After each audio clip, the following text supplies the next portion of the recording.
औज़ुबिल्लाहि मिनश्शैतानिर्रजीम बिस्मिल्लाहिर्रहमानिर्रहीम। अस्सलाम वालेकुम वरहमतुल्लाहि वबरकातुहू। कैसे हैं जी तमाम दोस्त? उम्मीद करता हूँ खैरियत के साथ होंगे।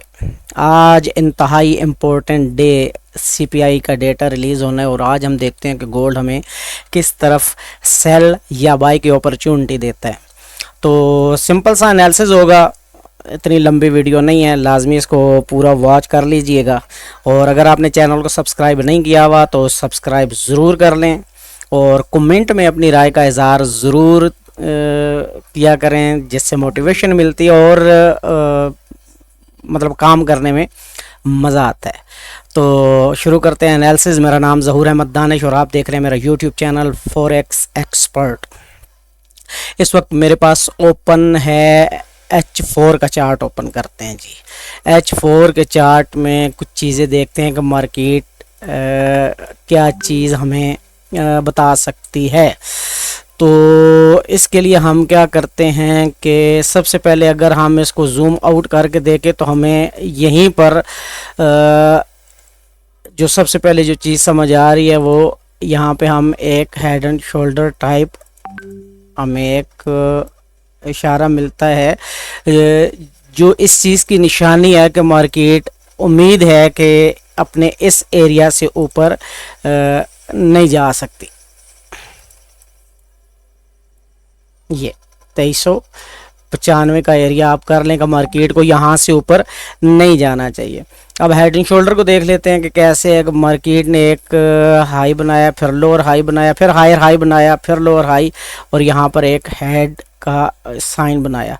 यहाँ पर आके उसकी नेक लाइन कंप्लीट होती है और यहाँ पर ये इसकी कंप्लीट हो जानी चाहिए थी दूसरी लाइन, लेकिन मार्केट ने ये ऊपर वाला जो एरिया दिया है ये वाला, इसको फेक मूवमेंट कह सकते हैं, जिसको हम यहाँ पर इंक्लूड नहीं करेंगे।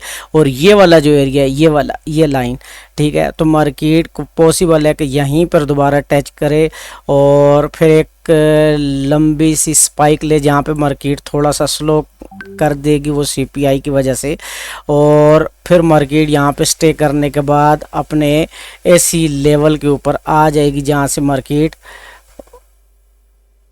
उठी थी, ठीक है। और वो लेवल आपका बनता है 2294-95 का।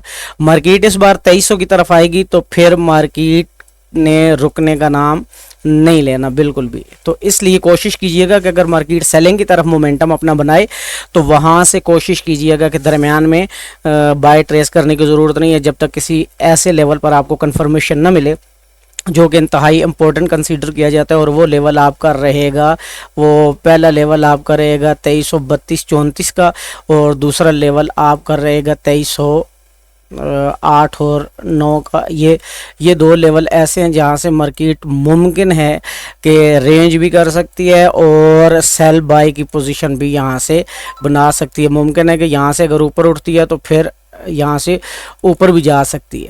और अगर मार्केट इसी एरिया को हेड एंड शोल्डर को ही कंटिन्यू करती है और अपने इस एरिया पे आती है तो फिर वापस 2309 को टकराने के बाद क्रैश करेगी और अपना वो लेवल लाजमी अचीव करेगी जो कि 2250 और 2230 के एरिया में बहुत सारे लोग इसका वेट कर रहे थे। ये तो हो गया पॉइंट नंबर 1। दूसरे पॉइंट पे चलते हैं, हम छोटे टाइम फ्रेम के ऊपर चलते हैं। छोटे टाइम फ्रेम के ऊपर चलते हैं और M15 के ऊपर।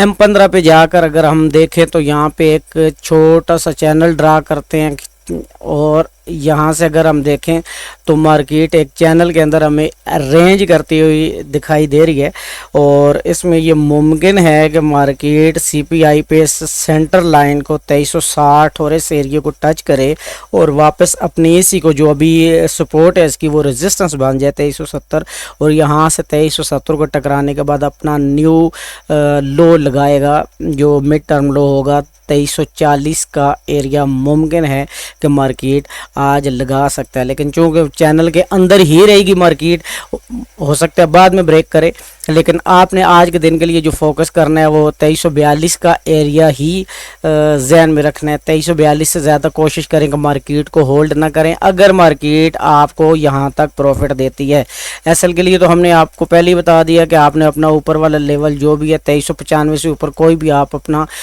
एसएल रख सकते हैं। 2393 तो एरिया आपका ऑलरेडी मार्केट का एक रेजिस्टेंस लेवल है, तो आप कोशिश करें 2397 या 98 से ऊपर कोई भी एसएल आप मैनेज कर सकते हैं और टीपी आपका यही रहेगा। बाकी इसके बाद हम अगर चलते हैं, अगर हम यहाँ पर एक और चीज़ देखने की कोशिश करें कि मार्केट और किस टाइप का बिहेव कर सकती है, तो यहाँ पर H1 पे, H1 का लाजमी ध्यान में रखिएगा। ये H1 का चार्ट है हमारे पास, ठीक है। H1 पे मार्केट एक ट्रेंड लाइन यहाँ पे बनाती है। ये मुसलसल एक ट्रेंड को फॉलो करती हुई मार्केट यहाँ पर आ रही है। ये अच्छा, ट्रेंड लाइन लगाने के लिए मैं आपको एक चीज़ बता दूं कि ट्रेंड लाइन लगाने के लिए बेहतरीन तरीका ये होता है कि आप अपने चार्ट को लाइन में कन्वर्ट कर ले और फिर इसमें आपको इस चीज़ की टेंशन नहीं रहती कि मार्केट ने विक कहाँ तक बनाई हुई है, तो आप अपनी इसको यहाँ तक बना सकते हैं। अब आप इस एरिया को देख सकते हैं कि ये जो आपके एरियाज़ आपके पास आ रहे हैं, ये बिल्कुल यहाँ पर कोई विक नहीं है, ठीक है। और अगर मैं इसी को दोबारा चैनल की शक्ल में देखूँ, तो ये अगर मैं इसी को चैनल यहाँ पे बनाता हूँ, ये तो इसमें भी आप देखते हैं कि मार्केट यहीं पर, जहाँ पर हम ऊपर वाले चैनल को देख रहे थे कि मार्केट ऊपर वाले चैनल से टकरा के नीचे आ रही है, तो मुमकिन है कि मार्केट अभी इस सेंटर लाइन से नीचे है, तो हो सकता है मार्केट अभी इसको ब्रेक करे और यूँ इसको टेस्ट करके ये आ सकती है, ठीक है। ये चीज़ तो उम्मीद करता हूँ आपको समझ आ गई होगी। तो इसी को मैं लाइन चार्ट पे कन्वर्ट कर लेता हूँ, दूसरे में कैंडल में कन्वर्ट कर लेता हूँ, और यहाँ पर भी एक अच्छी हमें अपॉर्चुनिटी नज़र आ रही है कि मार्केट इस चैनल को डाउन की तरफ ब्रेक कर सकती है।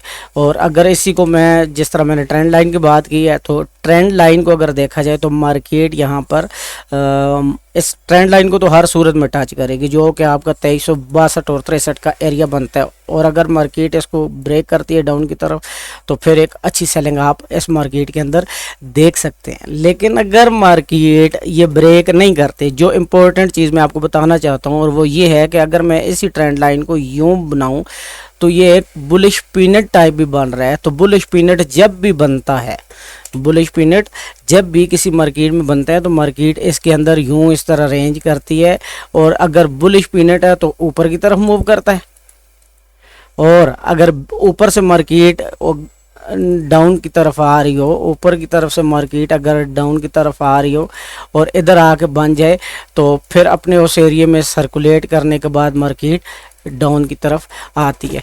तो यहाँ पर मेरा ख्याल है एक्सप्लेन करने की ज़रूरत नहीं है। मार्केट चूँकि अप ट्रेंड में थी, अप ट्रेंड में जाने के बाद ऊपर जाकर वो एक पीनट बना रही है, तो यहाँ से बाय साइड भी मार्केट निकल सकती है। तो ये चीज़ आपने लाजमी ध्यान रखना है कि अपने एसएल पर आज के दिन कोई कंप्रोमाइज़ नहीं करना। मेरा तो मशवरा आपको ये ही रहेगा कि कोशिश करें 2396-97 से ज़्यादा मार्केट के ऊपर रिस्क ना लें। अभी मार्केट 2380 के ऊपर है, अगर आपको सेलिंग मिलती है तो सेलिंग आपको बहुत अच्छी मिलेगी।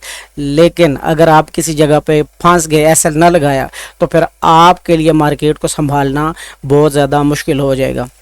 बस ये दो एरियाज़ हैं। अगर ट्रेंड लाइन डाउन की तरफ ब्रेक करती है, तो आपका आज ही के दिन जो टारगेट रहेगा वो 2340 सॉरी, तो आपने 2340 तक अपना प्रॉफिट बुक कर लेना है। और अगर मार्केट 2395-96 को ब्रेक करती है ऊपर की तरफ, तो याद रखिएगा कि फिर मार्केट अपना एक हाई भी मुमकिन है लगा सकती है।